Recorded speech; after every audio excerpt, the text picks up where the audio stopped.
Hello guys, and welcome back to another guide, this time in Transport Fever 2, about how signalling works and where we need to place signals in order for the train network to run smoothly. Now if you do enjoy this video, please do hit a thumbs up and don't forget to subscribe if you want to see more game guides. Now jumping straight in, signals are path signals, which means if the path ahead is free, the signal will allow the train to reserve the next block of signals or station. Now, as each train enters a block, the signal it passes will turn red, blocking other trains from entering. Now, this allows us to create some fairly complex networks by dividing huge tracks into smaller blocks. However, if you mess up the basics, you could mess up your whole system. So let's avoid that. Now, a key note to bear in mind is that trains only recognize signals that are placed on the right-hand side of the driver's perspective. The only exception to this is if the signal is configured for a one-way travel. With this in mind, we'll run a short single track with a passing loop and see what happens if we place signals only on the right-hand side of the track heading to the first station. Now notice that the trains are fine for the first trip, however on the return we see that the second train needs to wait for the first train to arrive at the passing loop for the second train to leave, which isn't very efficient. However, if we add signals on the right hand of the return journey, you'll see we have a much smoother journey. Now that you've seen a passing loop in operation, let's look at how to set one up. So for this to work, you need a basic line traveling from A to station B, and then we need to place another track in parallel at a point along the track, ideally midway between the two. We now need to merge these tracks onto the single line. Now next we have to place the signals. Now for a two-train relay, we're going to place a signal just before the junction on the double track portion of the line, and we will do this on both portions of the line, ensuring that the signal is placed on the right-hand side. Now doing this divides the network into 4 portions, allowing each train to occupy one portion of the empty track and have a block of track separating each train. And as you can see, this allows everything to run smoothly. Now, if you wanted to add more trains to this, you will need to add more signals onto the looped portion of the track. Just make sure you leave enough space for the whole train. Also, you can add more loops to the train network and the same rules apply. Just make sure you don't place signals on the single portion of the track, as this could cause some blockages. Now ideally, if you are adding more trains to the passing loop setup, what would be better would be to run a two-way track, as this will minimize the wait times and reduce the chances of a blockage. So with that said, let's look at a two-way double track. Now in order to do this, we have to add parallel tracks from one station to the next. Then at each end station, place a double diamond crossover, which is what you can see I am doing here, allowing the trains to swap tracks at either end. Now from here, we can place one-way signals along the right-hand side of the track and then in the opposite direction for the second.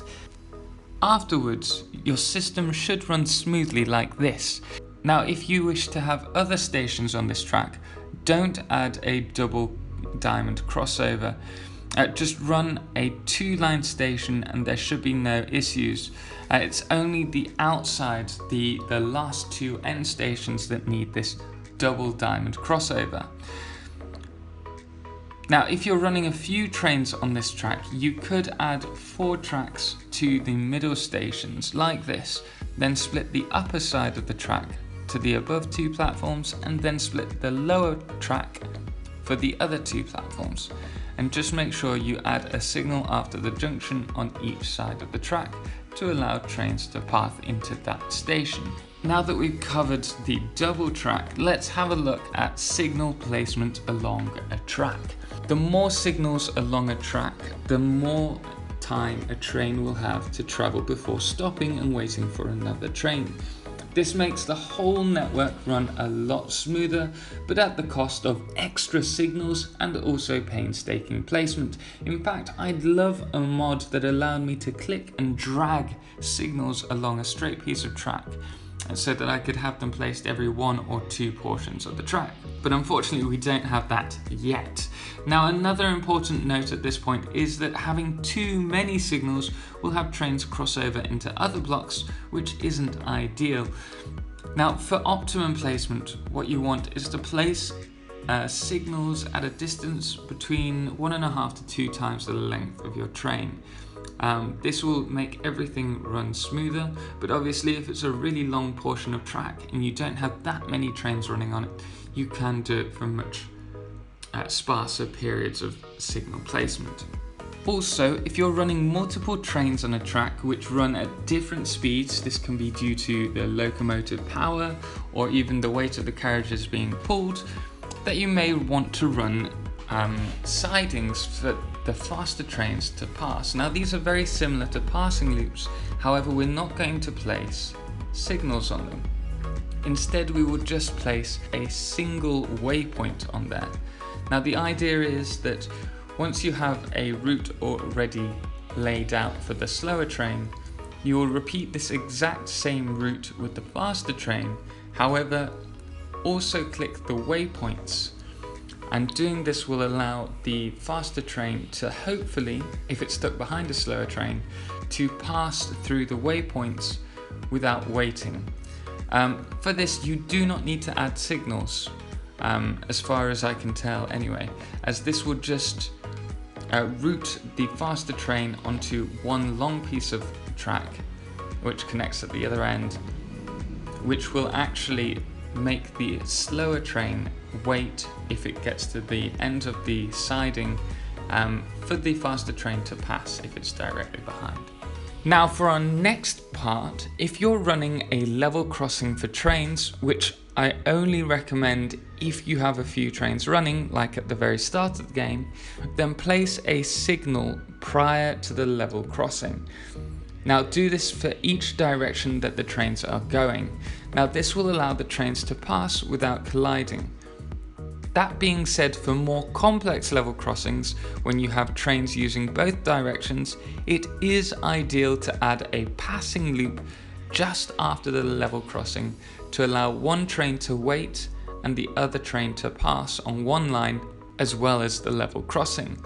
Now, when we do this, we'll place a signal at the passing loop like previously, just prior to the merging junction, and this will allow one train to stop and wait there whilst the other train on the track is waiting at the crossing, and will be then able to pass and thus maintain the fluidity of the network. So there you are, guys. With any luck, this tutorial will have helped you to run a fully operational train network without any blockages.